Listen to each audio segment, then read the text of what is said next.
Shangri-La Dialogue. The IISS Asia Security Summit, the Shangri-La Dialogue SLD, is a Track 1 inter-governmental security forum held annually. The forum gets its name from the Shangri-La Hotel in Singapore, where it has been held since 2002. The summit serves to cultivate a sense of community among the most important policymakers in the defense and security community in the region. Government delegations have made the best out of the meeting by holding bilateral meetings with other delegations on the sidelines of the conference. While primarily an intergovernmental meeting, the summit is also attended by legislators, academic experts, distinguished journalists, and business delegates. The participants have included Australia, Brunei, Cambodia, Canada, Chile, China, France, Germany, India, Indonesia, Japan, Laos, Malaysia, Mongolia, Myanmar, Burma, New Zealand, Pakistan, Philippines, Russia, South Korea, Sri Lanka, Singapore, Sweden, Thailand, East Timor. History. Background. Early dialogues. Initiated in 2002, it was an unofficial defense summit which allowed defense officials to meet privately and in confidence, bilaterally and multilaterally, without the obligation to produce a formal statement or communique. About a dozen deputy ministers and ministerial representatives attended the inaugural summit, then known as the Asia Security Conference, including a U.S. delegation led by U.S. Deputy Defense Secretary Paul Wolfowitz. The first summit was organized in 6 plenary sessions, lasting for 1.5 days. In 2003, the second summit expanded its invitation list to include chiefs of defense staff and permanent or undersecretaries of defense ministries. The agenda this year was organized around 5 plenary sessions, supplemented by 2 simultaneous, off-the-record breakout groups.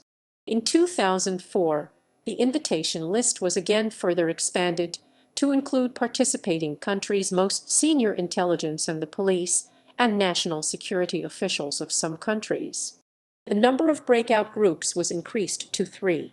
The IISS Asia office was opened this year, which allowed IISS to organize the summit completely independently. In 2005, Pakistan was represented for the first time.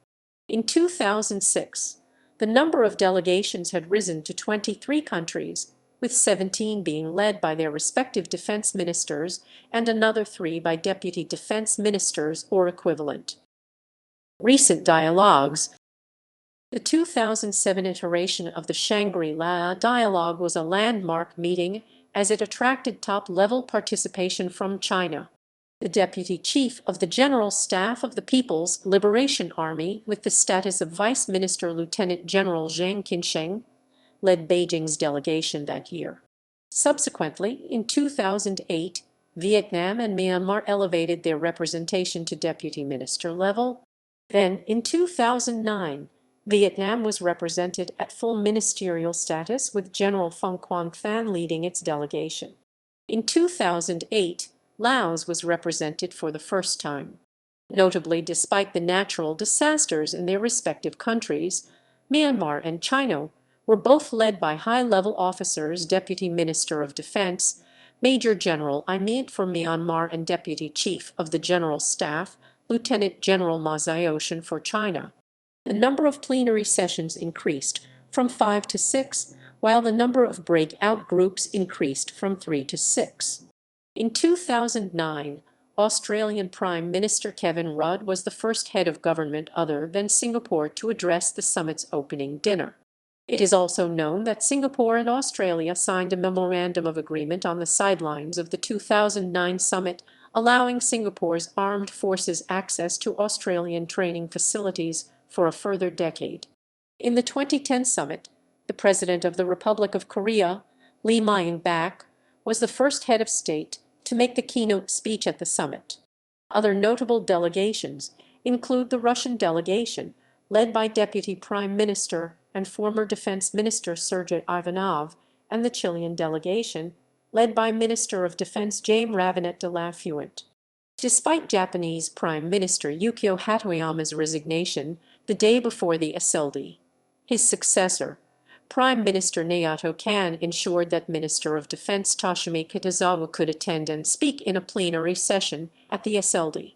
U.S. Defense Secretary Robert Gates made his fourth SLD appearance, and China's Lieutenant General Ma Zhaotian, Deputy Chief of the General Staff, led a strong delegation from China's People's Liberation Army. In June 2011, there was a marked shift in the debate towards non-traditional security issues as well as on the South China Sea. Malaysian Prime Minister Najib in his keynote address mentioned new multilateralism to deal with security challenges to the region includes people smuggling, drug trafficking, terrorism, and nuclear proliferation. China was represented at the summit for the first time at full ministerial level. Chinese Defense Minister General Liang Guangli indicated China's peaceful rise in the region and willingness to work with neighboring countries to resolve competing claims to disputed territorial claims in the South China Sea. The United States reiterated its commitment to the Asia-Pacific region despite having budgetary constraints, wars, and a waning domestic economy.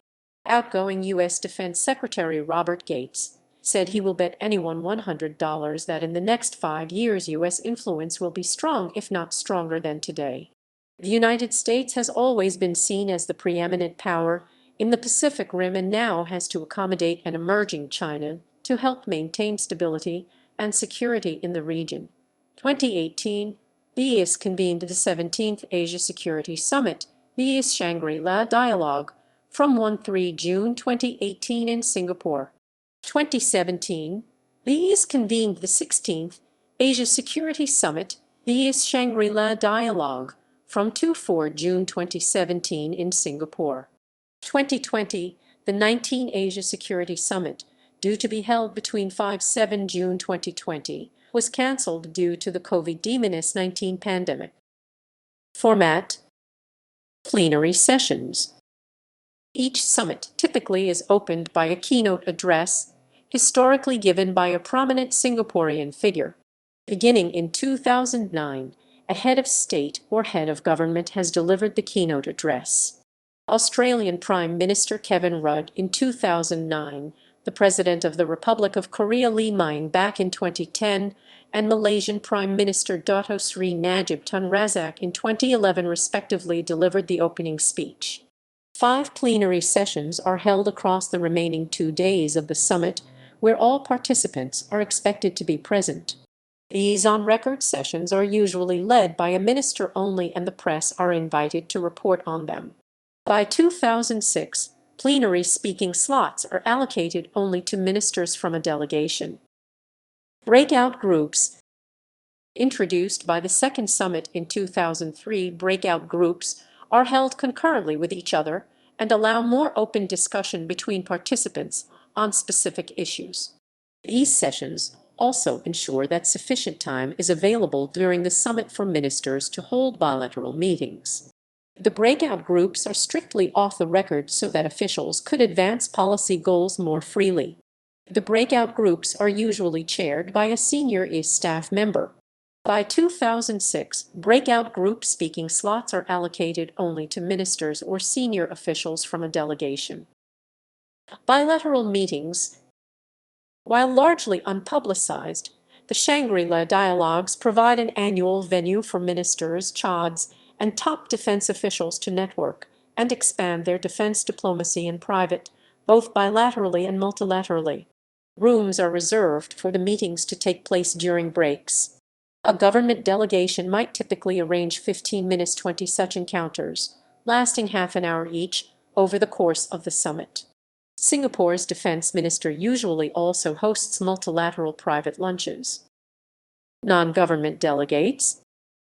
The summit has been consistently attended by a mix of 200-plus non-government delegates, which include politicians, academics, businessmen, think tank analysts, media, and other NGO personnel. This has given the SLD an aspect of a Track 2 process, even though it is primarily a Track 1 event. Taylor notes that there are limited opportunities for interaction between non-government and government representatives. The inclusion of non-government delegates is the result of dynamic efforts being made so that the SLD does not become an exclusive club. Impact. Shangri-La has contributed to the enhancement of defense diplomacy by participating countries in part by inspiring similar forums in other regions, e.g. the Halifax International Security Forum.